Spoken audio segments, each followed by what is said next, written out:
Liga uma câmera e ele vira um homem sério. Tô Mas eu tô empenhada. fazendo piada também, cara. Viu? Ela ficou bravo já tá sério, já tá bravo. Sério e bravo. Ele esperou pra ver se alguém mentiu também. Ele, mentiu, então agora... Então sim. Eu posso estar mentindo que eu minto? Mas se estiver mentindo que tu mente, então tu mente. Verdade. A mentira é a ausência da verdade. Esse é o Por Dentro do Jogo, o programa onde a gente vira as cartas do jogo empresarial e compartilha o que normalmente ficaria só nos bastidores. Hoje vamos falar sobre escalar sem se perder, como crescer rápido sem sacrificar a essência, qualidade ou estrutura da empresa. Na mesa, ninguém sabe quais as cartas vão aparecer, só que cada uma abre um ponto real vivido, daqueles que todo dono de negócio já enfrentou ou que ainda vai enfrentar. Na mesa, 5 cartas, 3 brancas, 1 preta, 1 dourada. As brancas trazem dilemas reais de quem empreende no dia a dia, sem filtro, sem manual. A carta preta é o desconforto, aquilo que a gente evita, mas precisa encarar. A dourada é onde a gente compartilha o que mudou o jogo pra gente e pode mudar pra você também. Sem script, sem resposta pronta. Só quem vive o jogo por dentro. Vamos começar então pegando a primeira carta do nosso jogo. Vamos falar de conteúdo, Sanguilherme. Seu conteúdo faz o cliente querer comprar ou só te seguir? Tem post que traz like, mas não traz dinheiro. E aí?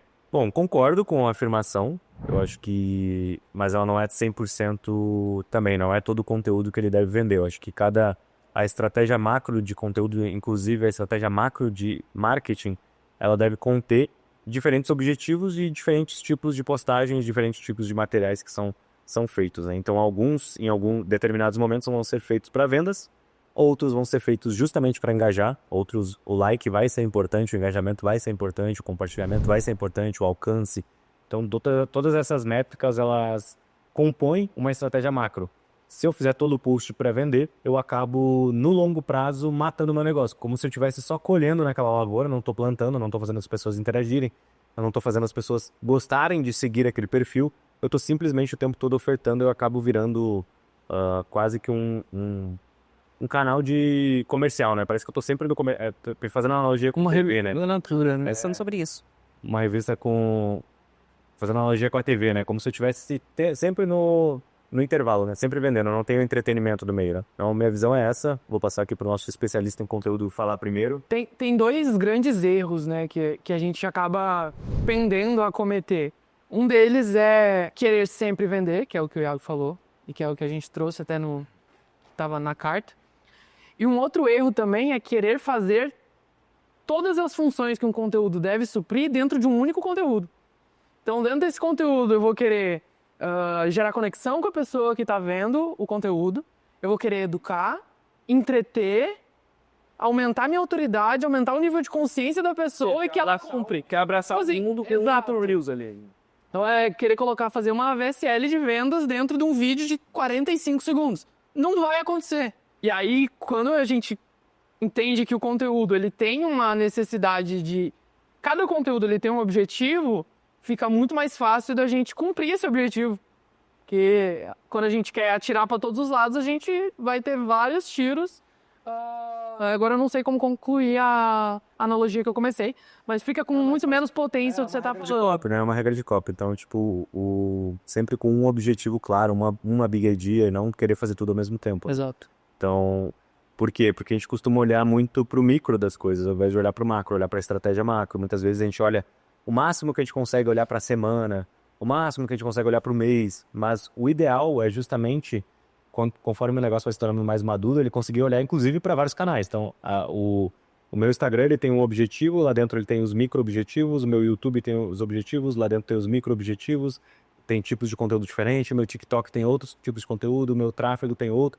Então, tudo isso compõe uma grande estratégia. Só que, obviamente, dependendo do tamanho do negócio, a gente vai começando pelo básico. Então, se eu já conseguir ter um planejamento de um mês, eu já estou melhor, porque eu já sei que nessa semana eu vou ser um pouco mais incisivo nas vendas, na outra eu vou ser um pouquinho mais focado no engajamento, na outra eu vou fazer uma antecipação, gerar um suspense. Assim eu já começo a ir aperfeiçoando, né? Vocês concordam com o nosso posicionamento ou vocês pensam alguma coisa? Eu acho que existe uma coisa que as pessoas elas distorceram um pouco no modo de enxergar o Instagram como sendo, o Instagram é uma máquina de vendas. Então, eu criei um Instagram, e o meu Instagram não tá vendendo, eu tô um mês produzindo conteúdo e não tá vendendo. Quando, na verdade, isso vem muito de relacionamento. A venda em si é um relacionamento. Então, essa analogia que você trouxe da TV, ela funciona muito. Por quê? As pessoas, elas criam um vínculo com as novelas e nos intervalos, curtos intervalos, existem os comerciais para vender algo. Mas elas continuam ali porque elas querem assistir a novela. Então, você precisa se relacionar com o cliente antes de fazer a venda acontecer. E vai acontecer, pode ser que não seja naquele mesmo momento, um conteúdo vai ter o objetivo de atrair uma pessoa nova, ela vai começar a te seguir porque ela achou aquele conteúdo interessante. Se ela chega no teu perfil e só tá falando de venda, perdeu a conexão totalmente. Ela não vai mais querer saber de estar ali com você. Tem uma questão, uma dimensão do tempo. Porque não quer dizer que eu vou fazer um Reels aqui com uma CTA para tentar vender e daí aquele Reels é o que vai fazer a pessoa comprar. Então, assim, as pessoas enxergam uma analogia errada do Instagram, eu acho.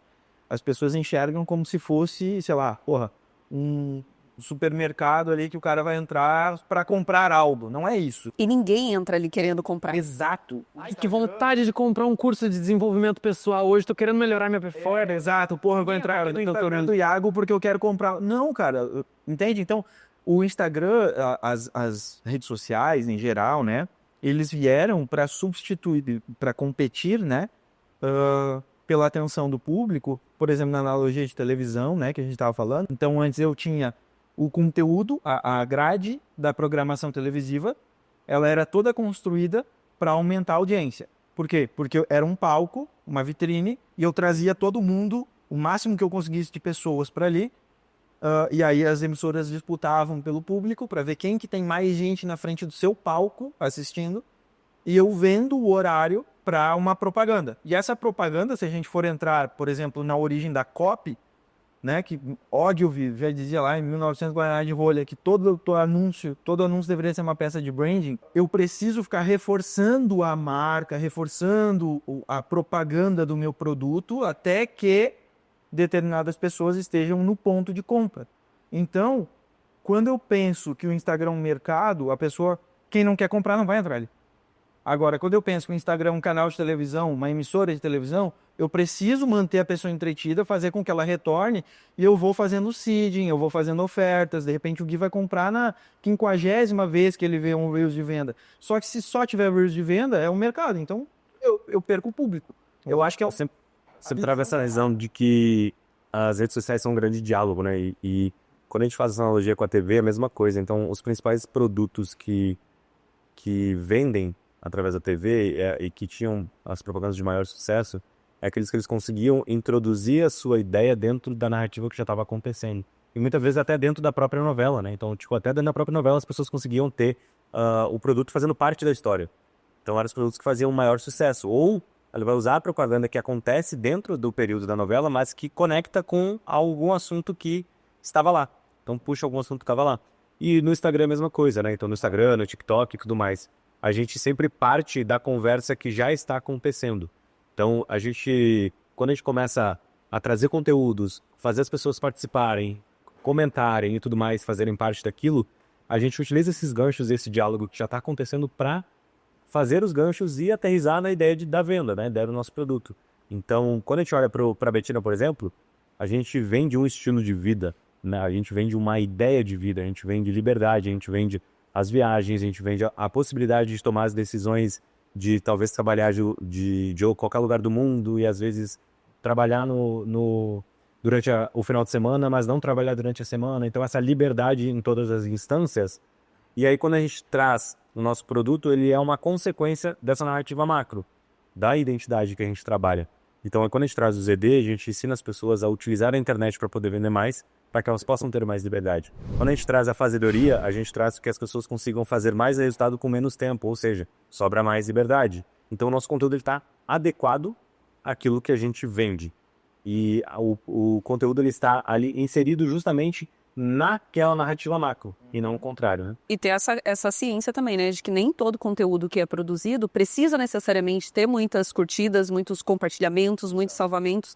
Cada um tem um objetivo. E aí você vai poder dizer melhor do que eu, Gui, mas tem certos conteúdos que eles são feitos para serem curtidos ou compartilhados e outros que já são mais ali um fundo de funil, que ele não vai ter tanto compartilhamento, não vai ter tantas curtidas e comentários, mas ele vai surtir um efeito de ação sobre quem está vendo aquele conteúdo. Eu reforço bastante quando a gente tem consultoria dentro do GT, né, para os nossos empresários, que quando a gente está falando de um post seja de autoridade, seja um post de aumento de nível de consciência, ele não vai performar. Pode ser que um que outro performe? Pode ser. Vai ter muito alcance, muita curtida. Mas, via de regra, não é essa a função dele.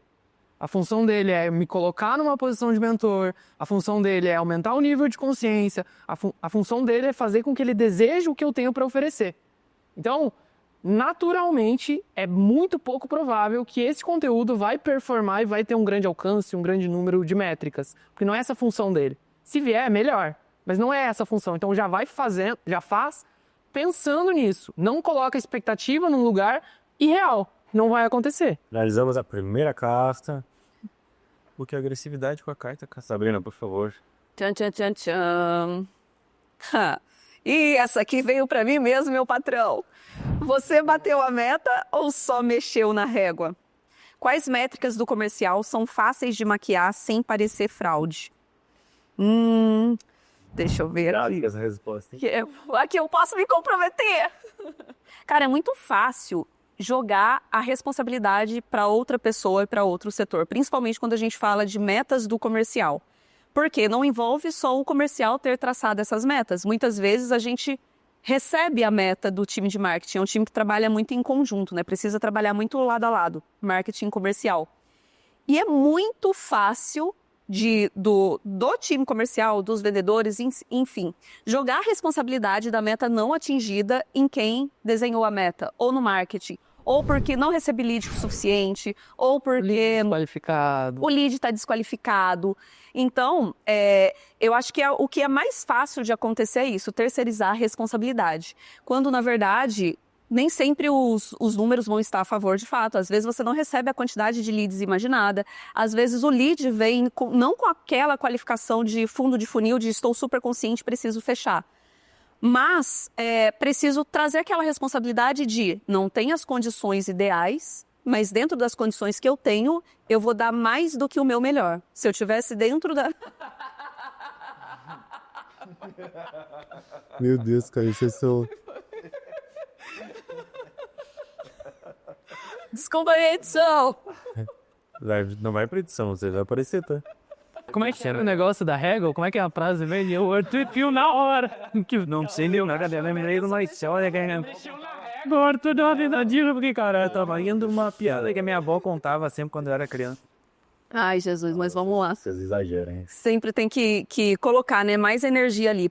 E uma coisa muito fácil, que ao mesmo tempo essa é uma métrica que é fácil de maquiar, terceirizando a responsabilidade, dentro de um time comercial sempre vai ter alguém em destaque. Então, por exemplo, trazendo para o nosso cenário, né? Tivemos ali um mês que foi visto como desafiador e o time estava meio desmotivado, essa meta é impossível de bater, é difícil de bater, mas nós tivemos duas vendedoras, uma que não só bateu a meta, como bateu a meta e atingiu mais 50%. E outros estavam muito abaixo. Surrou a meta. Então, assim, aí nessa hora tem que sentar e colocar a galera no eixo dizendo que será que é mesmo a meta que está muito difícil, os leads que estão desqualificados, ou o seu desempenho está voltado para fechar pedido ao invés de conscientizar e converter o lead? Então tem esse... Ou você que é borrachinha fraca. Ou você que é uma borrachinha fraca.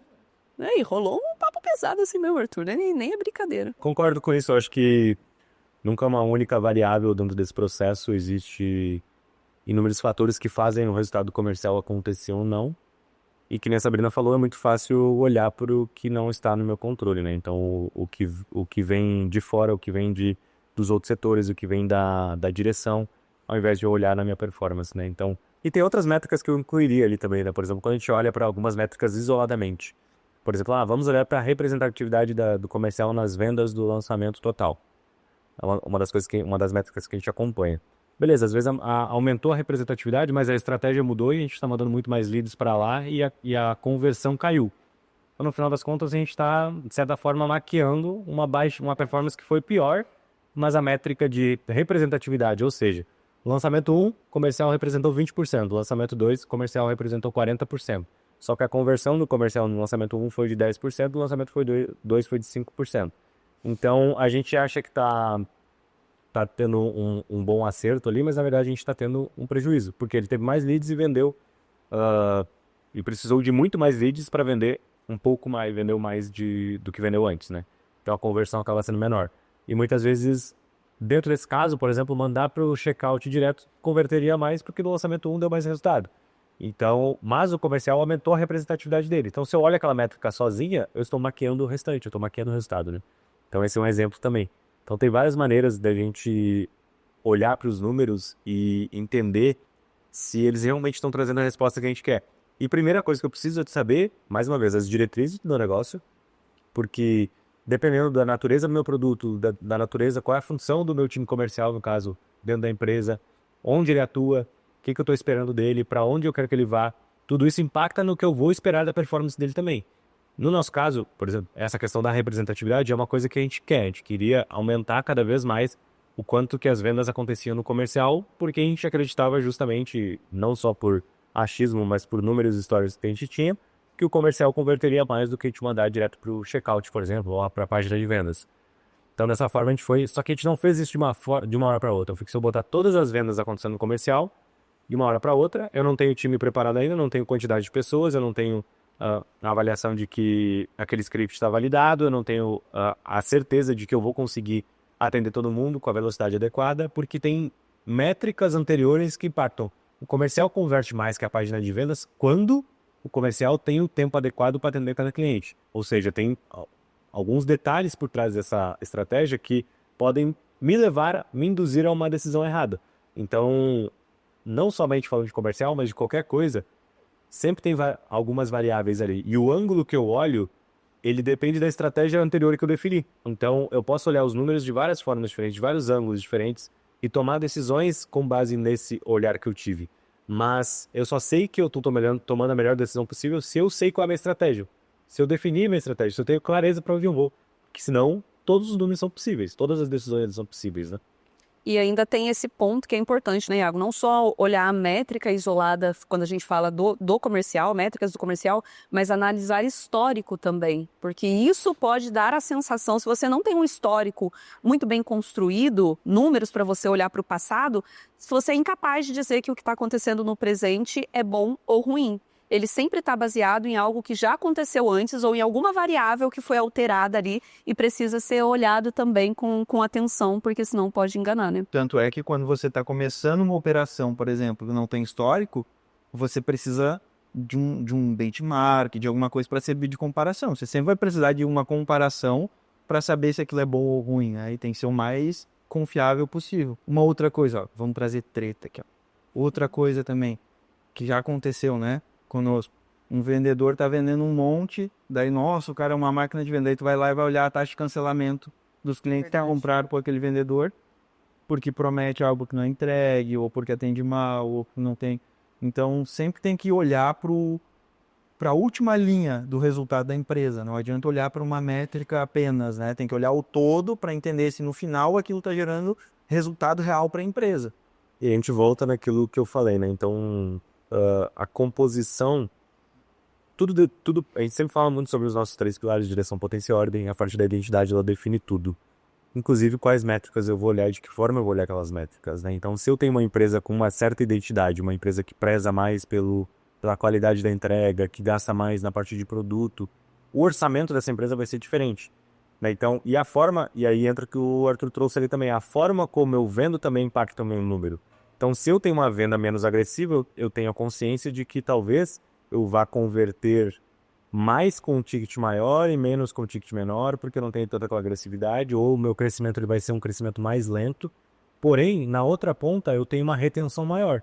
Então, enquanto a galera tem uma conversão, eu comparo a minha conversão na primeira linha com uma conversão de uma empresa muito mais agressiva no marketing, só que aquela empresa não dá bola para o produto, ela tem um cancelamento muito maior, mas ela ganha naquela ponta porque é a identidade daquele negócio, e a gente compara a nossa conversão lá, naquela ponta, com a dela, sendo que o nosso é o contrário, a gente preza mais pelo produto e a gente preza por uma comunicação menos agressiva, e daí eu olho para aquele número isolado, nossa, eu sou péssimo.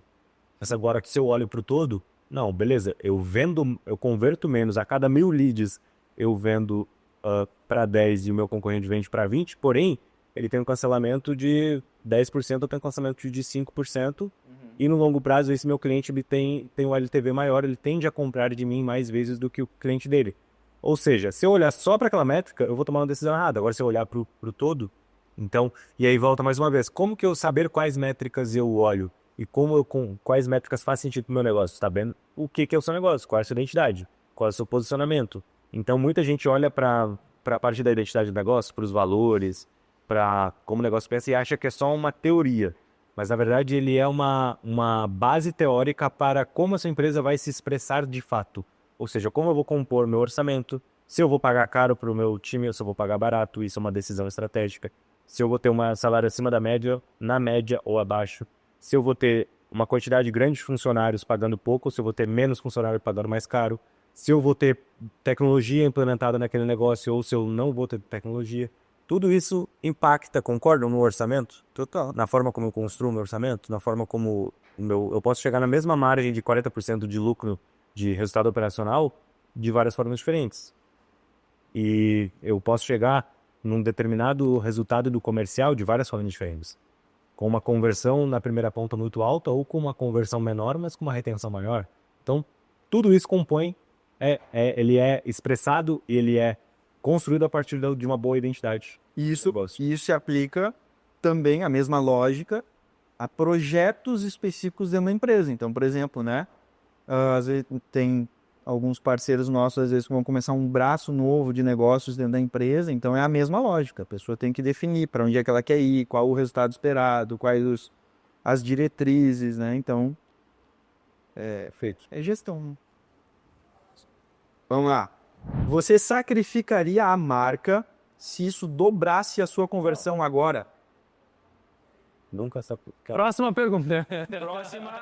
Não, falando sério, a primeira, se você sacrificaria a marca, eu acho que, independente da situação, nunca se pode sacrificar a marca.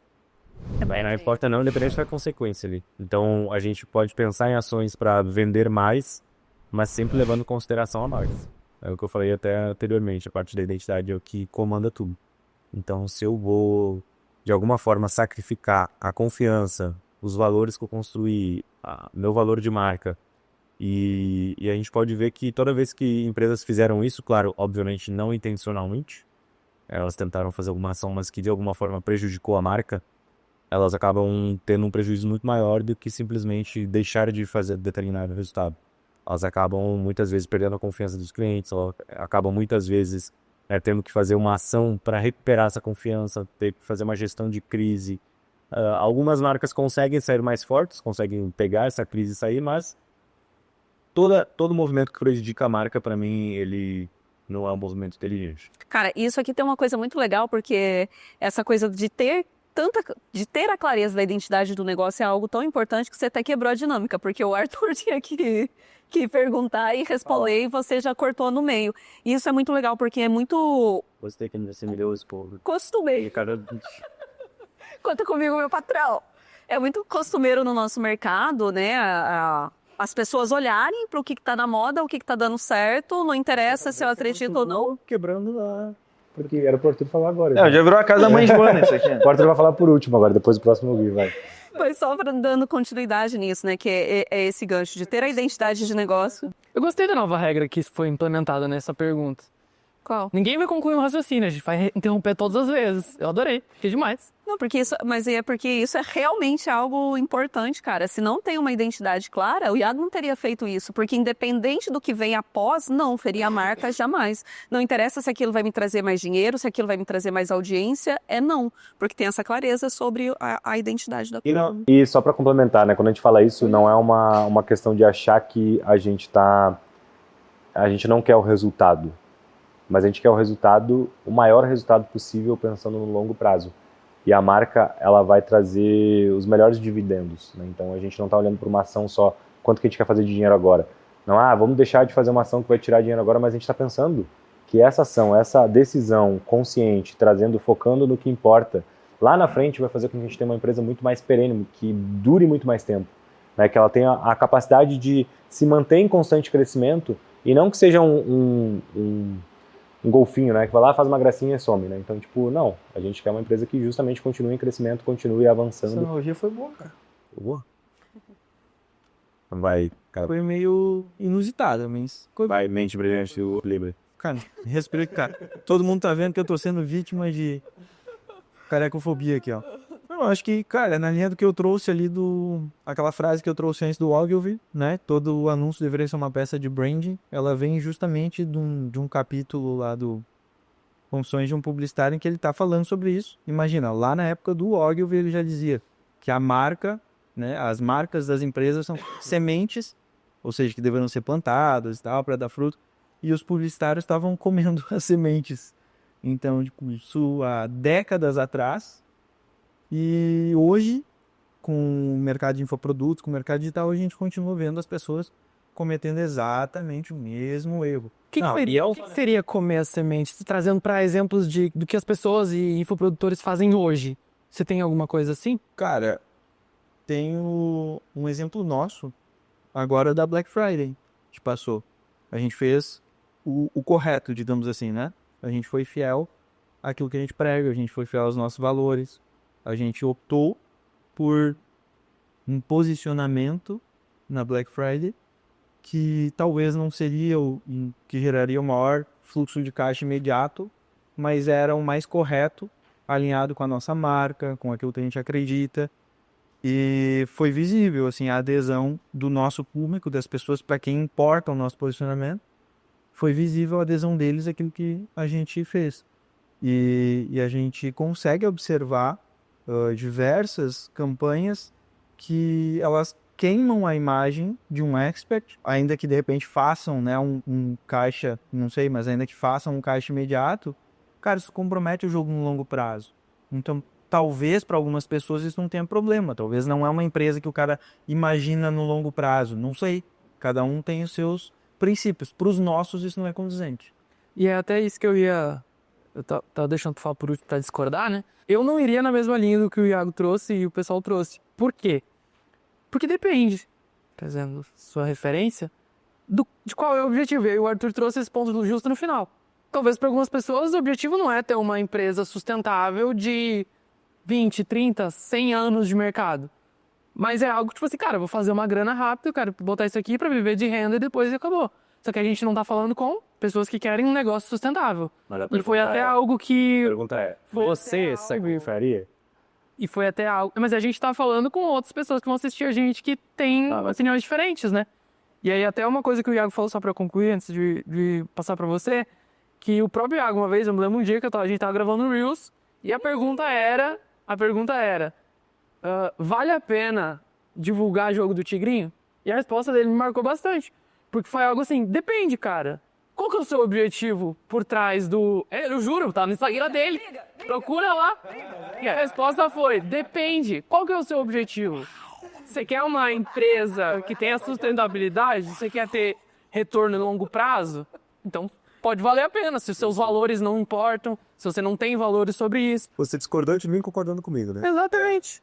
Cara, isso é legal porque daí entra numa questão... Mas olha pra mim concluir. Quando eu digo... Eu trago justamente o você, né? Então, você, na minha visão, toda empresa que eu estiver à frente, não. Mas é aquilo que o Gui trouxe também, que é uma resposta pensando nas outras pessoas e pensando exatamente no que o Arthur trouxe, para outras pessoas também faça sentido. Né? Então, se o cara tá pensando, só que o problema é a contradição que essas pessoas fazem. Exato. Entendeu? Ela tem um discurso, mas a ação dela não é congruente com aquilo. É isso que eu ia dizer agora. É uma questão que transcende a campanha em si. É uma questão que vai no propósito, né? Nos valores da pessoa. E a gente traz sempre na nossa metodologia de gestão. Começa com identidade, né? Então a gente sempre diz que a empresa ela vai ser sempre um reflexo da personalidade do dono e naturalmente os valores dele têm que permear os valores do negócio. Então a partir do momento que você corrompe o posicionamento e aquilo que a sua empresa representa e aquilo que você entrega para o público, de certa forma, você está manchando o seu caráter, a sua personalidade. Daí cada um tem que decidir com a sua própria consciência até que ponto que vale a pena fazer isso, né? E se o preço, que tem um preço. Tudo é um trade-off. Então tem um preço. Você divulgaria um jogo de time? Você divulgaria um jogo de time? Não. Mito Tigrinho. Você divulgaria um jogo de time? De quantos milhões estão falando? Brincadeira, não. Boa, vamos para as últimas. Siga a câmera ali, o Gui, Quantos seguidores eu tenho? Porque vai depender o quanto vai ser a comissão, né? É, tipo, defender a família de Vai Miguel perder Tigrinho, a né? carta preta. É que agora começa a ficar um pouquinho mais... Ácido a coisa. Ah, entendi. Caramba. Essa eu vou deixar pra vocês responder. Não, quem pega a carta tem que pôr primeiro. Ele não precisa responder. Faz tudo isso. Mas eu tenho TDAH. Tem as regras estão definidas, você não tem TDAH. As regras, eu tenho show, todo mundo tem que pegar uma carta, né? E ela pegou 2. Você já fraudou um número, nem que seja só pra não desmotivar o time? No passado já. Chamou de oportunidade que era fracasso, ajustou a meta por estratégia, escondeu a real margem de um produto. No passado eu já fiz isso. Não aqui na empresa, mas falando de comercial, sim. Porque tem alguns momentos em que você está numa posição onde você é reflexo do time. Se a tua energia baixa, se o time sente que o jogo está perdido, eles não se esforçam para ganhar o jogo, que você sabe que tem como reverter. Então, no passado, sim, eu já vivi situações onde eu menti, um lançamento que não estava indo bem, a meta não estava sendo alcançada, a galera estava toda xoxa, eu cheguei lá com uma grana, gente, batemos uma meta, que lindo. Mudou a energia, todo mundo se motivou e correu atrás, não, a gente está batendo a meta, tá dando certo, tá dando certo. E essa mentira fez com que a energia da galera ali se moldasse para algo de, cara, o jogo não tá perdido ainda, a gente tem possibilidade de ganhar. Se motivaram para alcançar uma próxima meta e a partir daí o desempenho melhorou e a gente alcançou um bom número. Atingimos a meta? Não, mas saímos do marco 0 para o marco 8, por exemplo. Então, sim. E você faria isso de novo? A depender da ocasião, sim. Não mentiria números e metas nesse sentido, de não estou alcançando a meta, então vou mentir que bati a meta ou então mudar o número. Mas quando você está numa posição de liderança, você tem que entender que algumas coisas não podem ser refletidas para o time, porque isso tem um impacto que não é só ali, é na empresa Tem uma toda. opinião polêmica sobre isso, vou deixar vocês falar primeiro, mas depois eu vou trazer. Ele falando na sementinha. Mas fala vocês aí, daqui a pouco eu falo. Cara, eu não lembro se eu Uma antecipação. menti em número. Não lembro. Diversas vezes é necessário, como a Sá falou, que tu traga uma perspectiva construída em cima daquela situação. Então, por exemplo, você tem lá, tem um monte de métrica que tá ruim, só que, cara, eu tô no meio da campanha, não posso deixar o moral do time cair. Então tu vai lá e vai catar um número lá no meio, ou vai catar um benchmark, ou vai... daí eu sou copy, o copy já faz isso meio que por natureza. Tu vai pegar algum ângulo de vista daquela situação que é positivo e tu vai usar aquilo ali como gancho para conseguir levantar o moral do pessoal.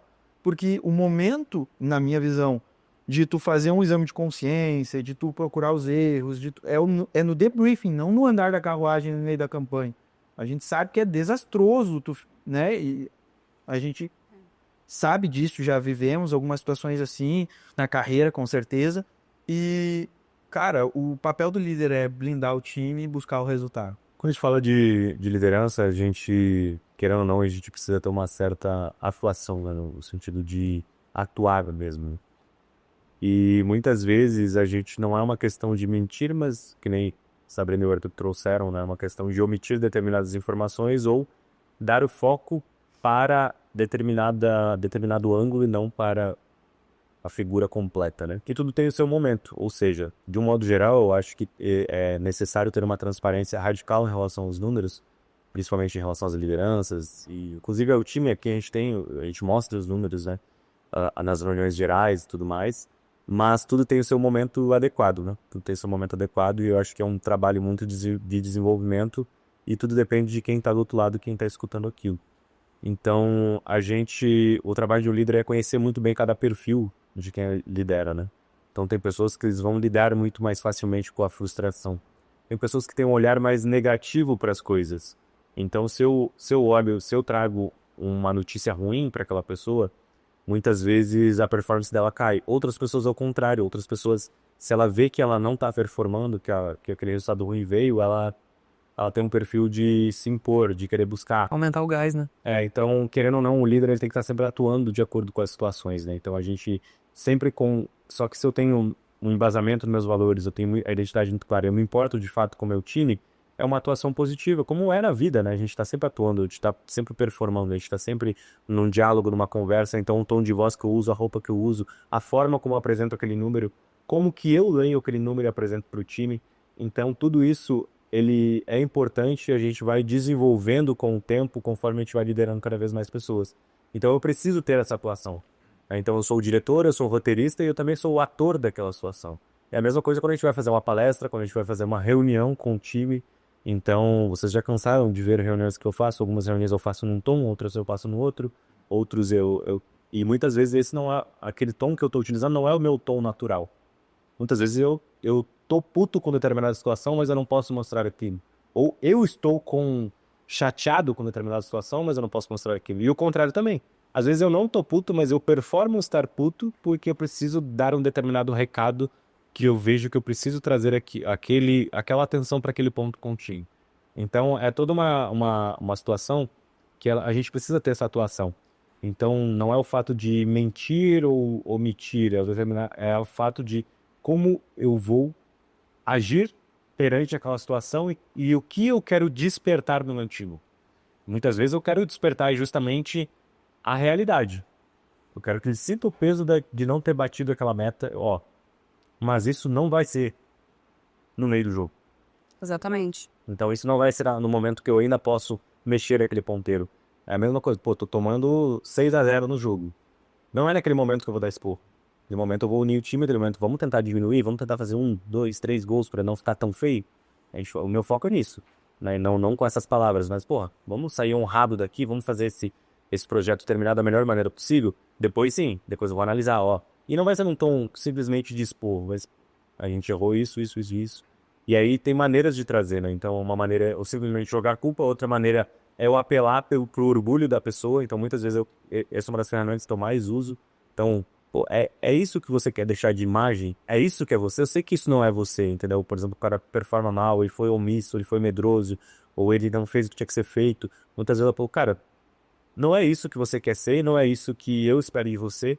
Então, vamos buscar ser melhor, vamos trazer a galera, mas sempre junto, sempre somos um time, sempre somos defendendo o mesmo escudo, defendendo a mesma bandeira, né? E muitas vezes eu preciso ter essa atuação, né? Então todos os líderes precisam, não só os líderes, a gente na vida, né? No relacionamento que seja, numa negociação, a gente vai ter que muitas vezes atuar, né? Essa é a minha visão, que a gente precisa ser um pouco ator, um pouco atriz, né? Conforme a gente vai trazer. Vou aproveitar a polêmica, né? Causar mais polêmica. Eu acho que as pessoas têm muita dificuldade de entender isso e entram num conflito moral muito grande com esse tipo de coisa, né? Porque, primeiro, falta conhecimento e repertório para as pessoas. Conhecimento e repertório mesmo, assim, filosofia, moral, essas paradas assim, né? Falta pensar sobre a vida, sobre as coisas, né? As pessoas, hoje a sociedade ela é muito preguiçosa, ela não pensa. Tá todo mundo piloto automático, a maioria das pessoas. E segundo lugar, por uma carga cultural que faz com que as pessoas confundam as coisas. Não é todo mundo igual dentro de uma empresa. Um líder, ele tem pesos que ele carrega que são diferentes dos outros. Não é melhor ou pior, mas é diferente, não é igual. Um líder, ele tem responsabilidades diferentes, ele tem um papel diferente a cumprir. Ele gera resultado de outra forma. Então, um editor de vídeo gera resultado para a empresa editando bem o vídeo. Um operacional gera resultado operando. Um líder gera resultado liderando, tomando decisão, contornando crises, né? Fazendo com que a máquina continue funcionando. Eu, assim, falando por mim, eu não gosto de mentir em nenhuma circunstância. Então, tipo, se alguém me pergunta uma coisa, se eu não puder dizer a verdade, eu vou dizer, cara, não vou entrar nesse mérito. Se eu não tenho um outro ângulo para abordar aquilo ali, sabe? Tipo, Se eu não consigo contornar aquela situação, eu não vou falar, eu não gosto de mentir, eu não consigo. Para mim é Mas a tua Vamos posição permite isso também. Quando eu trago para o meu lado, por exemplo, colocando nessa analogia do comercial, eu tenho que tomar um posicionamento. Eu não posso dizer, eu não tenho que dizer sobre por isso. mim, entendeu? Por mim, eu, Arthur. Eu não consigo, tipo, eu não tenho essa habilidade, entendeu? E o que eu faço? Eu uso justamente outros recursos porque é necessário que tu faça a condição das coisas. Então, como pai, por exemplo, né? Eu aprendi muito sobre liderança como pai, porque o papel de um pai, cara, tu não vai ficar, sei lá, fui demitido, vou lá e vou começar a chorar por meu filho. Tá de sacanagem, entende? Ah, mas que horror, tá omitindo a informação. Sim, tô. Não é papel dele saber desse tipo de coisa. Qual o benefício de passar essa informação, né? Exato, entende? E aí eu acho que as pessoas não estão acostumadas a compreender isso. Hierarquia, sabe?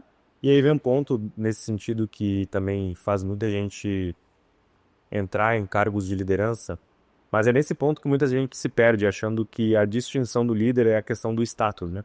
O líder ele tem um status maior, ele ganha mais, enfim, ele é mais, tem mais palco, ele é mais visto. E tudo isso pode ser verdade desde que aconteça algo anterior a isso. Que é justamente ele é distinto no sentido de responsabilidade, no sentido de pressão, no sentido de função, no sentido de servir o time. Então, o líder ele é distinto principalmente nesse aspecto. Ele está ali porque ele tem peso maior, porque ele pode suportar aquele peso maior, que ele pode dar conta de suportar aquela pressão maior. Então, se você quer se tornar um líder, se você quer ser uma pessoa capaz, né, de liderar outras pessoas, é justamente a sua capacidade de trazer segurança, de trazer recursos, de trazer confiança, de ser um ponto de foco, porque quando toda merda acontecer, vai estar todo mundo olhando para você, esperando você falar alguma coisa, você tomar uma decisão, você dizer para que rumo vai, e isso tem um peso muito grande, porque principalmente se você leva a sério aquilo que você faz. Mas se você leva a sério a sua função, se você entende que não são 50 colaboradores, como a gente está falando aqui, é 50 colaboradores, suas famílias, seus sonhos, seus objetivos, né? Então tem todos os clientes também envolvidos, então tem toda uma expectativa em relação ao que você está fazendo. Isso tem um senso de responsabilidade e tem que ter. Não é uma questão de, ai, coitado da pessoa. Não é coitado. É uma questão de, cara, você está ali para cumprir o seu papel. Você tem uma responsabilidade, você tem que ser aquilo, você tem que tomar suas decisões. E é por isso que você é distinto. Porque isso vai trazer como consequência, por ter uma responsabilidade maior, um risco maior, né, uma pressão maior, talvez a oportunidade de você ganhar mais também, você ter mais destaque. Mas isso vem por conta de que antes você entendeu qual a função de um líder. Parece uma dicotomia, mas é tipo, você tem que se apequenar para engrandecer, no sentido de que, cara, você tem que entender que você está ali para servir, para fazer com que o time funcione, para que o time brilhe, porque eu só sou um bom líder quando o meu time brilha. Se eu sou o salvador da parada, quer dizer que eu estou fazendo mal a minha liderança e estou fazendo mal a minha outra função, porque eu estou fazendo o que mais ou menos. Então toda vez que eu tenho que colocar a mão, toda vez que eu tenho que corrigir de forma prática algo que alguém não está fazendo, é um sinal de que eu falhei como líder. Ou eu falhei de contratar aquela pessoa, ou eu falhei de colocar aquela pessoa no lugar errado, ou eu falhei de desenvolver aquela pessoa. E um dos pontos da minha falha, e essa falha é só minha. Então o líder tem que entender isso. A partir do momento que ele entende que ele tem que servir, que ele tem que estar ali justamente para fazer com que o time brilhe, que o time faça o resultado, e essa consequência vai fazer com que ele brilhe, que ele tenha resultado, ele nunca vai ser um bom líder. Então ele precisa ter essa ideia. Então essa é a distinção. Então as coisas não são iguais. Então se eu vou assumir a responsabilidade de tomar a decisão, por que eu tenho que trazer todas as informações para todo mundo? Se no final das contas é eu que vou ter a pressão da decisão. Quem tá tomando no final das contas é você. E, como diz, parafraseando o Arthur, líder é aquele que aguenta. Tá aguentando, hein, meu patrão? Quanto mais você aguenta, mais líder você é, né? Vamos para a próxima. Gui, tirou uma carta. A gente pode resolver isso aí, se tu quiser. Foi isso. Essa frustrei. Você viu? Claro, meu Deus. Quen. Cacho. Vou estar passando, Arthur, obrigado. Todo número grita uma verdade. O problema é que a gente escuta o que quer. Qual número vocês demoraram para interpretar direito e o que isso custou? O Renan aqui soprou pra gente que um dos pontos que a gente foi mudando a forma de interpretar os números, né? A gente sempre trabalha com o lançamento. O lançamento é a tipo de estratégia que a gente mais roda aqui, né? E é o que mais representa de resultado e é o que a gente mais domina. Mas por muito tempo a gente foi se guiando por certos números. Por exemplo, o custo por lead. Ela é uma métrica que por muito tempo ela guiou se estávamos indo no caminho certo ou não. E ela foi útil por muito tempo, mas com o tempo a gente foi entendendo que ela sozinha não diz nada. Então eu posso pagar muito barato num lead que é desqualificado. E aí então essa métrica ela tinha uma função quando nós não tínhamos uma complexidade ou uma maturidade maior em relação à leitura desses números. Foi aí que a gente aplicou o lead scoring, que nada mais é do que uma pontuação conforme as respostas na pesquisa que a gente faz no lançamento para aquele público. Ou seja, a gente tem histórico, né, que a Câmara das Pessoas que a gente mencionou, quando a gente tem histórico, nos possibilita refinarmos essas métricas e a gente entendeu que não somente o volume de leads, então a quantidade de leads que eu trago, e não somente o custo, a que custo eu trago esse lead, o tipo de perfil que eu estou trazendo ele é mais importante que tudo isso, porque eu consigo com o mesmo valor, muitas vezes, vou vir investir 100 mil reais, eu consigo ter uma conversão maior porque eu dei preferência, por exemplo, para os anúncios que estavam trazendo leads da faixa A. Ou seja, eu estou pagando mais caro, eu trouxe menos lead com o mesmo valor investido, mas eu tive um número de vendas maior, porque eu tenho mais precisão em relação àquilo, né? Então essa é uma das métricas que por muito tempo a gente usou ela como referência, porque era que a gente tinha, né? Volume de leads e custo por lead, basicamente isso. Porque isso fazia com que a gente diminuísse o risco, né? Então quanto mais leads eu tenho, menor precisa ser a minha conversão para mim ter determinado resultado. Só que no final das contas, quanto mais precisão eu tenho, a partir do momento que a gente implementou o lead scoring, a gente consegue direcionar melhor as comunicações, reforçar mais no nosso tráfego os anúncios que estão trazendo o lead que a gente quer, ou seja, a gente não vai trazer 100% do lead faixa A, mas a proporção que a gente vai trazer, a gente bota na meta a proporção que a gente quer trazer. Então 20% dos leads vai ser faixa A, tantos por cento vai ser faixa B, tantos por cento vai ser faixa C, tantos por cento vai ser faixa D. E a gente sabe que na faixa A a gente tem uma conversão maior, na faixa B a gente tem uma conversão um pouco menor, na C assim sucessivamente, né? Então dessa forma a gente consegue calcular nossa conversão com muito mais precisão com o mesmo investimento. Então, e tendo uma conversão maior. Então, muito obrigado, Renan, por assoprar aí pra gente. Um excelente exemplo. E eu acho que o Renan tem que estar no próximo vídeo, hein? Boa, quem apoia aí, você apoia o Renan para o próximo episódio? Nunca mais ele aparece aqui. Esse negócio de aumentar número errado, isso é muito comum no nosso mercado. Porque a gente tem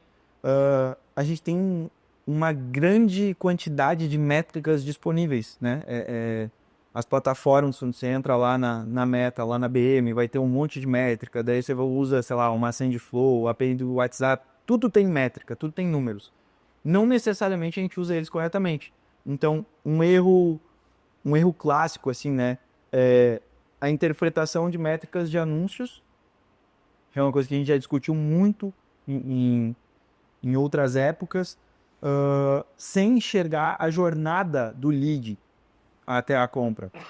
Então, por exemplo, a gente tinha uma situação em que tinha um anúncio estático, isso aqui muita gente deve passar por isso, tinha um anúncio estático que tinha a maior taxa de conversão.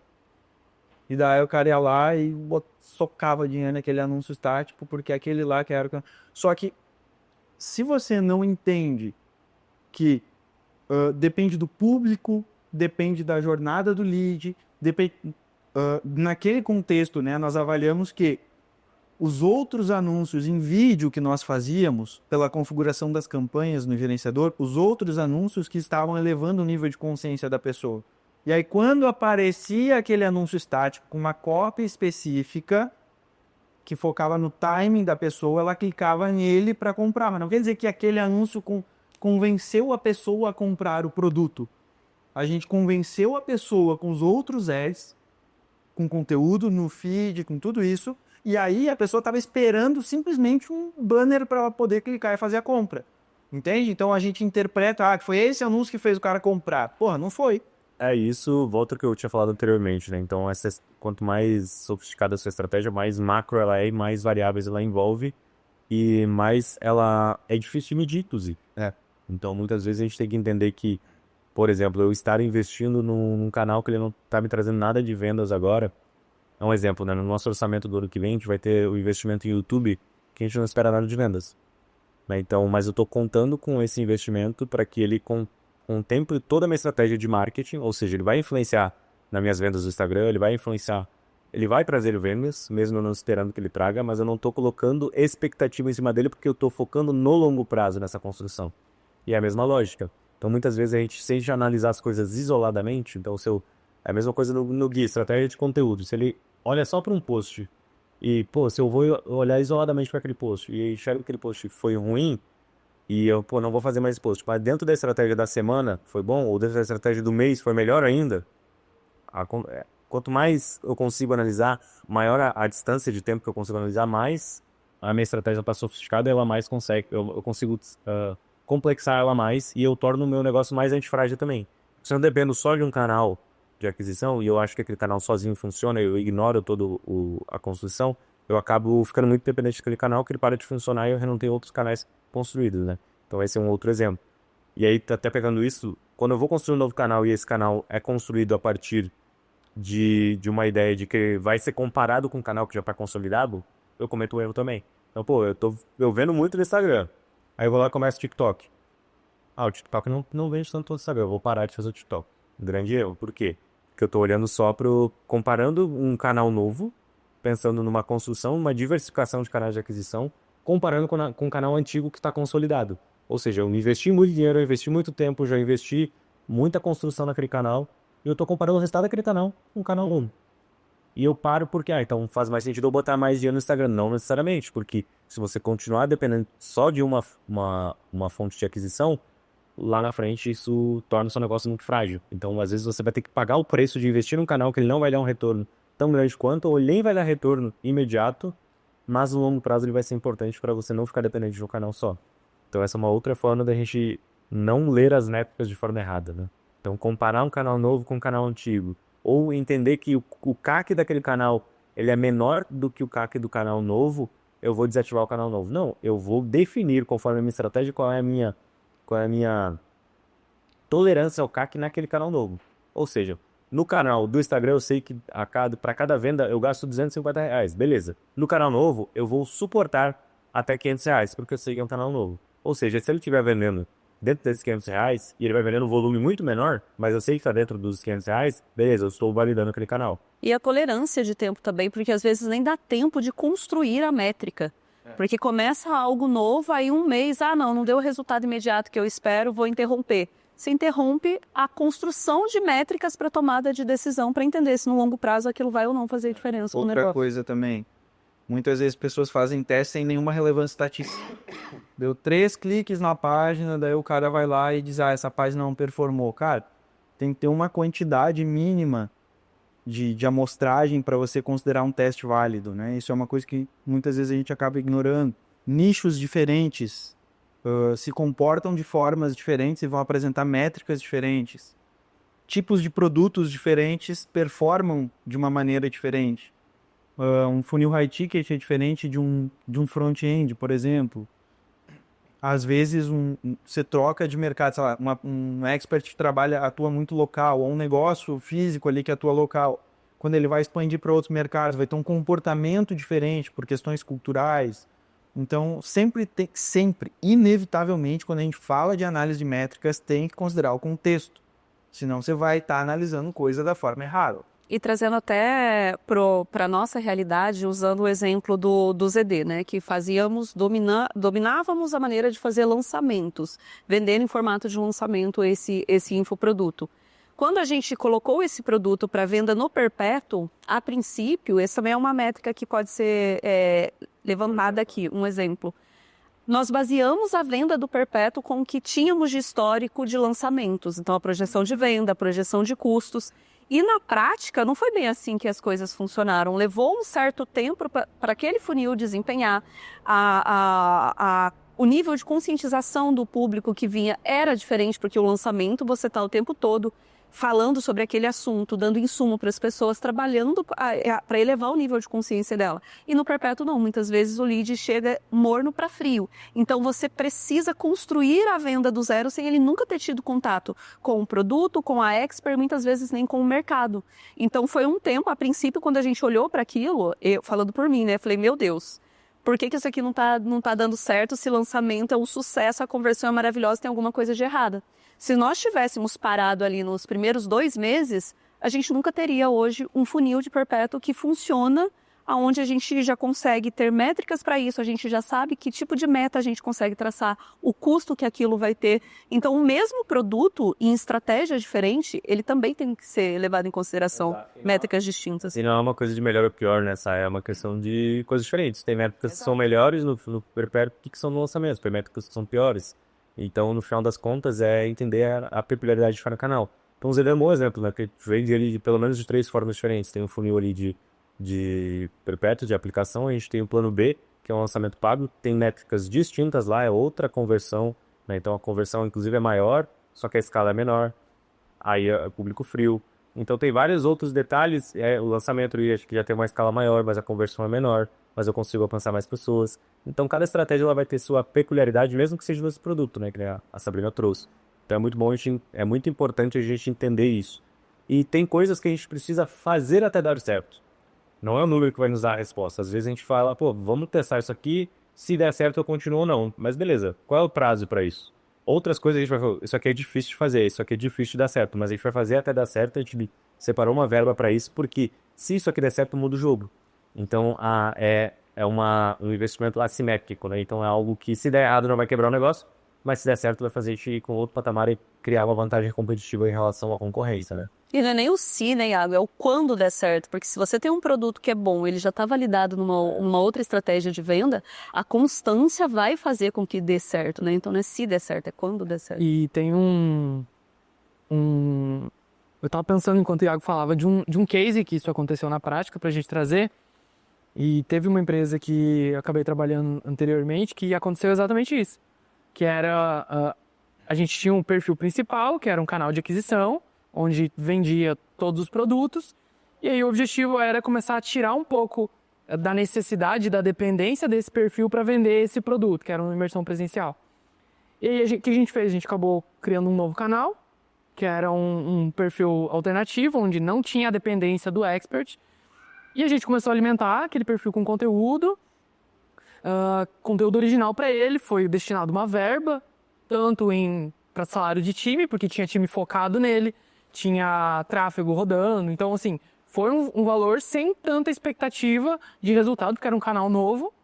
E aí, com questão de 1 ano, foi um canal super validado, que representou um faturamento bem considerável, a gente não pode abrir números, né? Mas um faturamento bem considerável, onde foi algo que a gente investiu justamente até dar certo. E isso insistiu bastante. Meus primeiros meses não deu nada de resultado. Prejuízo, né? Só prejuízo. Perfeito. Eu acho que, em resumo, né, se a gente fosse finalizar tudo que a gente conversou, mais uma vez, a importância da gente saber quem nós somos, saber o que a empresa é, saber o que a empresa está buscando, entender a peculiaridade de cada coisa e que os números eles podem ser interpretados de várias formas diferentes. E o que vai dar o ângulo correto para a gente interpretar esses números é justamente a estratégia e a identidade do negócio. Concordo com essa síntese? Perfeito. É isso. Muito obrigado. É isso. Até o próximo episódio.